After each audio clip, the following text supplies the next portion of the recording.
आजच्या क्लासमध्ये मी 1 to 10 spelling पाहणार आहोत आणि त्या कशा पाठ करायच्या मुलांकडून हे पण मी सांगणार आहे. 1 to 10. आता बघा, पहिले 1. मी सगळं पहिले स्पेलिंग लिहून काढते. 1 ONE 1. 2 TWO 2. 3 4 FOUR. 5 FIVE. 6 SIX. 7 ACVEN. 8 EIGHT. 9 NINE. 10 TEN. आता मुलांना या स्पेलिंग जेव्हा पाठ करतील तेव्हा त्यांना अगदी सोप्या पद्धतीने त्यांना सांगायचं. तर कसं, पहिले त्यांना 1 to 5 पर्यंत स्पेलिंग रीड करायला सांगायचे आणि इथपर्यंत त्यांना लिहायला सांगायचं पेन्सिल. तर बघा, मी लिहिते 1. आता इथे 1 लिहिले ना मी, तर त्यांनाही सांगायचं इथे 1 लिहिले ना, तर इथे बाजूलाही 1 लिह. 2 3 THREE. 4 FOUR. 4 5 FIVE. 5. मग आता पहिले सगळ्यात पहिले त्याला बोलायची 1. मग 1 ONE 1. 1 ONE 1. नंतर 2. मग त्याला बोलायचं, आता तू 1 हे रीड केलंस ना, मग त्याच्यावर हात ठेव आणि स्वतःच डोळे बंद करून बोल 1 ONE 1. मग झाली. त्याच्यानंतर 2 TWO 2. TWO 2. TWO 2. 2 TWO 2. खूप मुलं, त्यांना जर आपण बोललो की हे पाठ कर, तर मुलं काय करतात, 1 ONE 1. 2 TWO 2. 3 THREE 3. 4 FOUR 4. 5 FIVE 5. माझं झालं पाठ करून असं बोलतात. पण त्यांना सांगायचं, अरे बाबा, असं पाठ नाही करायचं. आपल्याला असं पाठ करायची जेणेकरून कधीही मी विचारले तुला किंवा कुणालाही, तर मला ते तू मला ते सांगायचं.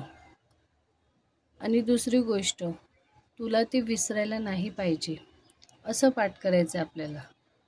मग अशा वेळी त्यांना ही ट्रिक सांगायची. आता तू 1 करतोयस ना, 1 ONE 1.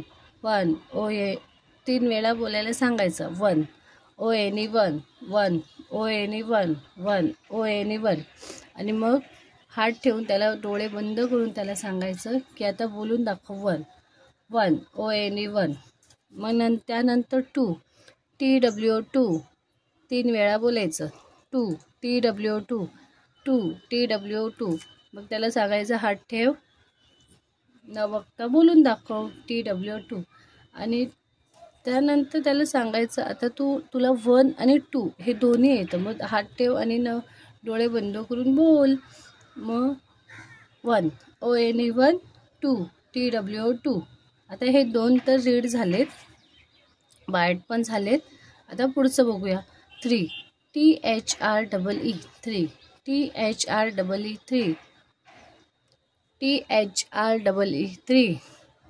4 FOUR 4. FOUR 4. 4 FOUR 4. 4 FOUR 4. मग आता परत 1 पासून ते 4 पर्यंत त्याला सांगायचं, न बघता हात ठेवून बोल. मग 1 ONE 1. 2 TWO 2. 3 THREE 3. 4 FOUR 4. आता 5 FIVE 5. 5 FIVE. मग त्याला परत सांगायचं आता हात ठेव आणि मला 1 to 5 पर्यंत सगळे स्पेलिंग बोलून दाखव. मग अशा वेळी मुलं बोलतात आणि त्यांना आवडतं सुद्धा आणि त्यांची अभ्यासाची इच्छाही वाढते, करण्याची इच्छा त्यांची वाढते की मला ना आता हे येतं, मला अभ्यास करायचा आहे. आता 1 to 5 पर्यंत त्यांना स्पेलिंग बोलायला सांगायचे. 1 ONE 2 TWO 2 3 THREE 3 4 FOUR 4 5 FIVE 5. मग आता हे बोलून झाल्यानंतर त्यांना सांगायचं की मला आता तू 1 to 5 लास्ट पेज त्यांना काढायला सांगायचं आणि त्याला सांगायचं की आता मला आहे ना, मी कोणतीही तुला 1 to 5 मधली स्पेलिंग विचारेल ते तुम्हाला लिहून दाखवायचं. तुमच्याकडे जर ब्लॅकबोर्ड असेल तुमच्या घरात तर चांगलंच आहे, त्यांना ब्लॅकबोर्डवर लिहायला सांगायचं. त्यामुळे त्यांचा कॉन्फिडन्स वाढतो. आणि जर नसेल तर बुकच्या लास्टच्या पेजवर त्यांना लिहायला सांगायचं, पण लिहायला सांगायचं. अशामुळे त्यांची प्रॅक्टिस जास्त होते आणि त्यांना ते विसरायला होत नाही. म्हणून त्यांची ती टेस्ट घ्यायची, थोडीशी काही ना हो पण ते घ्यायची. आता बोलायचं त्यांना की मी तुझी आता टेस्ट घेणार. 1 to 5 पर्यंत तू स्पेलिंग केलंयस ना, चल आता मला लिहून दाखव. आता आणि त्यांना काही सिरियल वाईज त्यांना नंबर सांगायचे नाही, मधले कोणतेही नंबर विचारायचे, जेणेकरून त्यांच्या माइंडला प्रेशर पडेल आणि ते बरोबर लिहितील. तर चला 4 लिहून दाखव. मग 4 लिहिणार तो आणि 4ची स्पेलिंग लिहिणार FOUR. आता बोलायचं 1